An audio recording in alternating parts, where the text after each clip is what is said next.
Nós estamos de volta depois do intervalo. Você tinha feito uma pergunta, cabe a mim agora respondê-la, tanto quanto eu possa responder.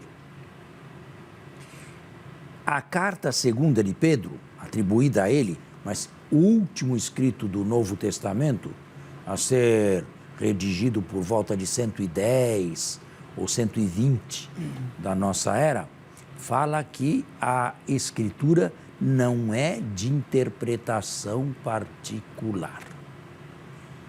Isto até mesmo os protestantes aceitam, porque este livro está na Bíblia protestante também, em todas as Bíblias protestantes. Agora, o magistério, por sua vez, nos dá uma certa liberdade. Eu, por exemplo, quando prego, não preciso previamente pedir o imprimatur do meu sermão para o meu bispo, muito menos para a Santa Sé. Eu tenho uma liberdade ao pregar, mas eu tenho responsabilidade também. Eu sei o que eu estou pregando e sei também que não estou cantando fora do coro. Esses não cantar fora do coro é muito importante. Eu sei que este texto foi lido por muitas gerações antes de mim e não houve interpretações extremas, nem para a direita e nem para a esquerda. A igreja exerce um certo controle, sim, mas ela dá grande liberdade apelando para a sua responsabilidade, sim, apelando para os seus estudos, apelando para as suas leituras, apelando, enfim, apelando para o seu modo de exercer com dignidade e com sabedoria o ministério. Agora, interessante, as grandes igrejas protestantes, as grandes, também têm um certo magistério. Pois é. Também tem. Também não falam o que querem, não. Sim, sim. Não é? Porque senão sairiam muito fora do semeado.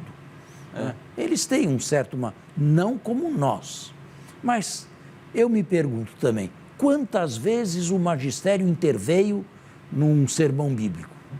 Pois é. Quantas vezes ele interveio? Eu não me lembro de nenhuma. Quantas vezes ele deu o sentido explícito em que aquele texto deve ser entendido?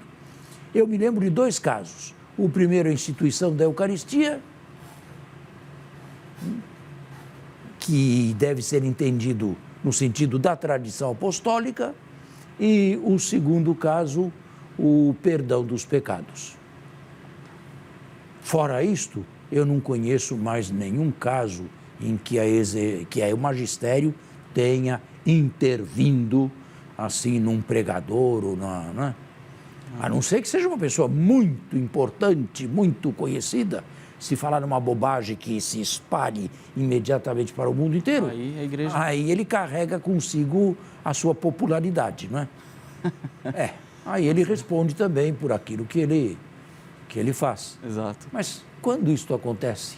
Pois é, o senhor que já tem mais tempo que eu nunca viu, imagina, eu também nunca vi. Não, eu nunca vi uma intervenção assim. Ele espera que você faça um sermão bíblico. Agora, se você me perguntar o que é um sermão bíblico, eu respondo para você, um sermão bíblico nada mais é do que uma hermenêutica, isto é, uma explicação do texto escrito há 2000 anos atrás para uma comunidade que estaria acabando de ouvi-lo. O texto não foi escrito tendo em vista aquela comunidade, mas aquela comunidade tem agora o direito e o dever de receber o texto com fruto. Aí entra o sermão bíblico, que não é, por exemplo, falar da campanha da fraternidade na Quaresma, nada tem a ver com o sermão dominical, mas é explicar naquele momento o que o texto quer transmitir, ou o que o autor, pelo menos, deixa transparecer. É atualizar. Atualizá-lo, sim. Embora se saiba que o texto, uma vez escrito, recebe autoria, recebe direitos, ele tem direitos de autor. Claro, todo texto tem direitos de autor, mas ele também recebe uma certa liberdade. De um lado, direitos de autor, o autor tem o direito de dizer o que ele pensa no que ele escreveu, até certo ponto, mas o leitor, o que vai ouvir, também tem que saber que ele está recebendo uma doutrina compatível com o texto lido e proclamado. Exato. E crer também, já que o senhor estava falando nesse programa, na inspiração, né? Porque muito se duvida dela hoje, hein? Ah, foi um homem que escreveu, não foi Deus. Isso eu falei no programa passado ou retrasado. Posso repetir aqui. Com relação à inspiração, existem 4 grupos, 4 possibilidades. Primeiro, aqueles que não a aceitam de jeito nenhum e trabalham isto aqui como se trabalha qualquer obra antiga, de Heródoto, de Homero, de Virgílio, de Tito Livio e assim por diante. Segundo grupo, aqueles que teoricamente aceitam a inspiração, mas na prática agem como se ela não existisse. Terceiro grupo, aqueles que acham que tudo como está e da forma como está, até com as vírgulas, é tudo inspirado. E tem que ser daquele jeito. É o fundamentalismo. Sim. Em quarto lugar, existem aqueles que aceitam a inspiração, mas estão conscientes de que Deus não retirou o autor sagrado do seu meio, da sua mentalidade, da sua época, dos seus limites. E tudo isto deve ser levado a sério ao se ler um texto escrito 2000 ou mais anos atrás, hoje, sobretudo na explicação aos fiéis. Foi clara? Claríssima. Então, você e eu também acredito que fazemos parte do quarto. Número né? 4. Do número 4, né? Daqueles que aceitam a inspiração sem serem, como se diz, sem serem fundamentalistas. Fundamentalistas. E olha, eu posso até repetir também, o fundamentalismo não tem remédio, viu? O senhor acha que não? Acho que não, porque essa gente vive de certezas, embora não as tenha, mas tem certeza. Está escrito? Está escrito, portanto é assim, senão não tem fé. E vai tirar uma pessoa desse mundo de preconceitos, você não consegue. É melhor prevenir do que ter que depois remediar. E se previne? E se previne dando bons cursos de Sagrada Escritura, escrevendo bons livros ao alcance de todos, aqueles que ajudam a fazer sermão bíblico, que façam bem feito. Até eu fiz uns livros aí sobre sermão bíblico diário. Mas como eu, existem muitos aqui no Brasil. Agora, eu não sei da capacidade de cada um. Esta eu, honestamente, digo a você, eu não posso...